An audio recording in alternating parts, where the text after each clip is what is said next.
Hi there, it's Nicole for Pretty Pink Posh, and I have a Storybook Window Peekaboo Foxes card to share with you. This showcases three new products from the August 2016 Pretty Pink Posh release. I've got the Fox Friends stamps and coordinating dies.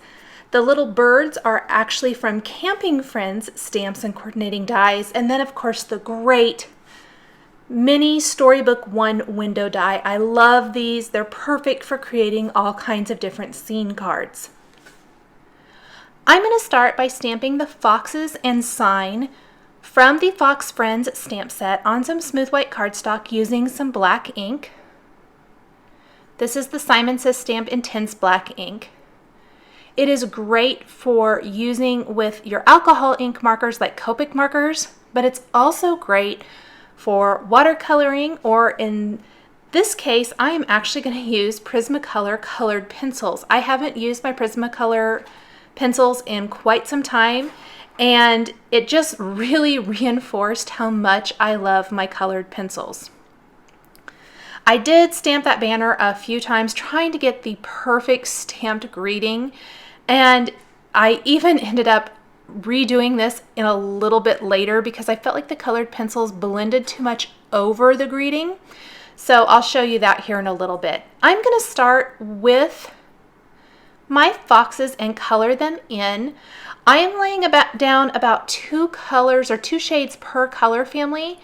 And then instead of using Gamsol and stump pencils like I use often, I'm actually just using the Prismacolor blender pencil, which blends out the color beautifully, I think. So here you can see it in action, and it just kind of smooths out that color, blends it really nicely. Super easy, really quick. Again, it's a technique I have not used in a while, and I was really kind of excited to break these pencils out, use that blending pencil to smooth out the colored pencil lines there and just really complete the image. I did pull in a little bit darker color or darker pencil color in certain areas just to darken up and add some shading. So that's what I'm going to do here, is just pull in a little bit of that darker color. Again, go over it with my blender pencil, blend that out, some lighter color on the cheeks, the insides of the ear, the stomach, and the end of the tail. However, this is one of those designs where I know I'm only going to have portions of the images peeking out from the windows, so I don't really need to color in the whole image. So I ended up kind of stop doing that with my other two images. I apologize for the squeaking. My dog thought he should squeak his toy while I'm doing this voiceover here. So I'm just going to continue, same coloring, same process for all three foxes. I have listed not only the number for the colored pencil, but the name.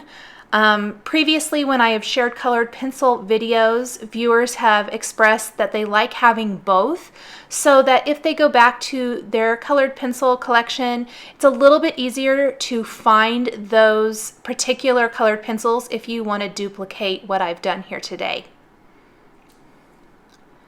So I'll finish coloring this last one, kind of quick.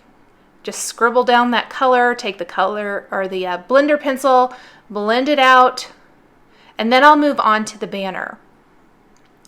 Now, the banner, as funny as it's going to sound, the colored pencil colors I chose for the banner really influenced the entire rest of the colors for the card design.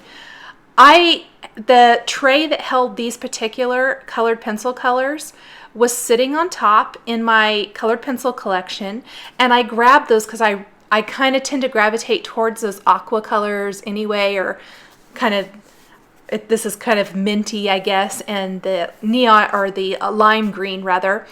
And so I colored in the banner with those, and then I stamped the greeting on top of that, which ended up being much better than coloring on top of it.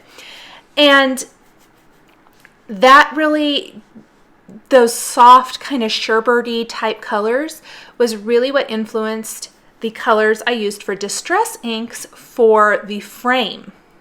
I also stamped hearts from that Fox Friends stamp set and colored those in with reds.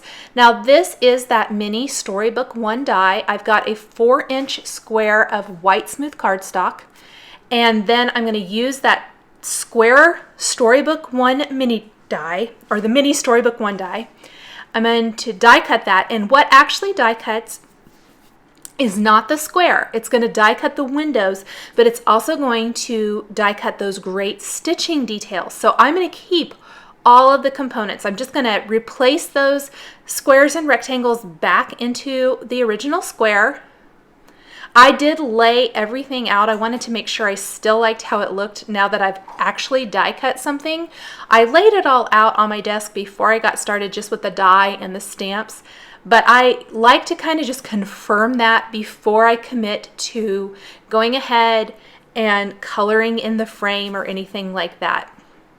So if you are a fan of maybe a little bit more of a simplistic design, you could really end it here. Just go ahead, put it all together on your card base, and you're done. But I like to add just a little bit more color to my designs.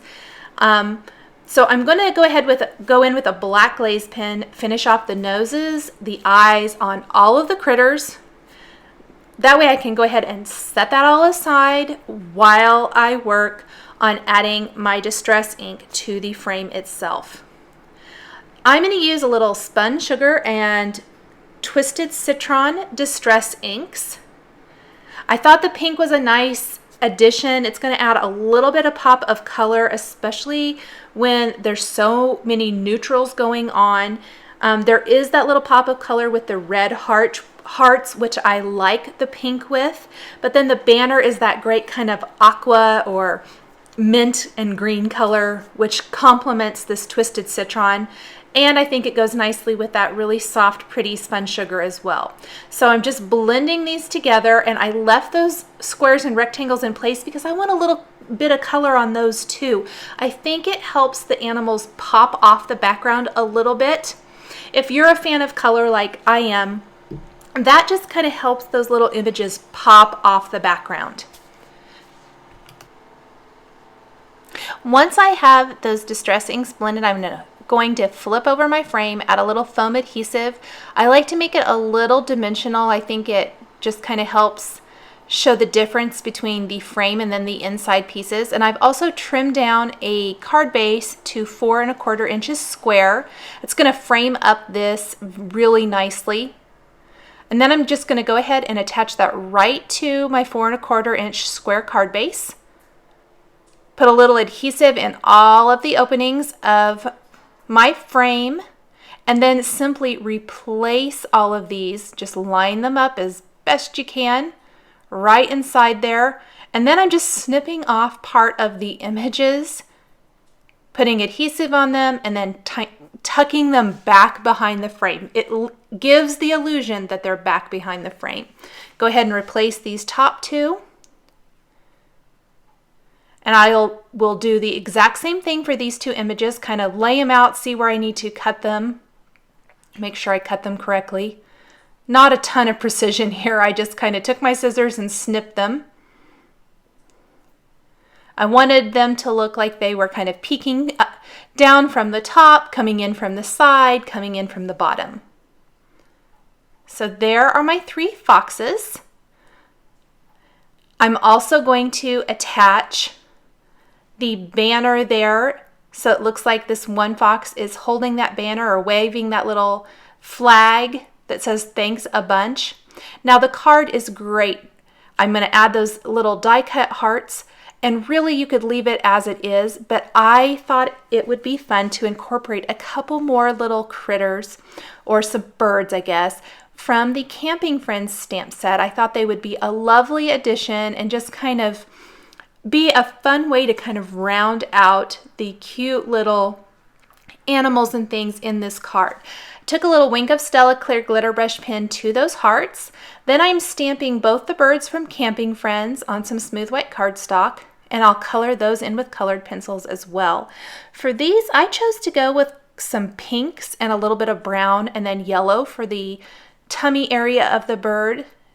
Again, just a way to add a little pop of color because the other critters have so many more neutral colors. So I thought a little pop of color here would be fun. I am blending all the colors out with my colorless blender pencil again. Adding in some nice brown there around the edges, blending it out. I will use the Coordinating Camping Friends dies to die cut both of my birds.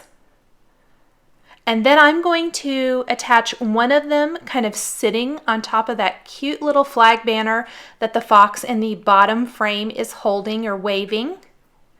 And now I will attach the other bird to the left of that same fox, kind of standing there next to him.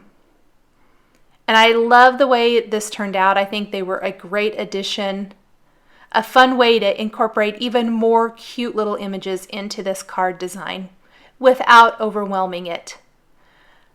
Again, taking a black glaze pen, adding detail to the eyes. I'm going to take a white pen, add a little detail to the cheeks and to the tummy areas on the birds. Add those little dots to the cheeks on the foxes as well.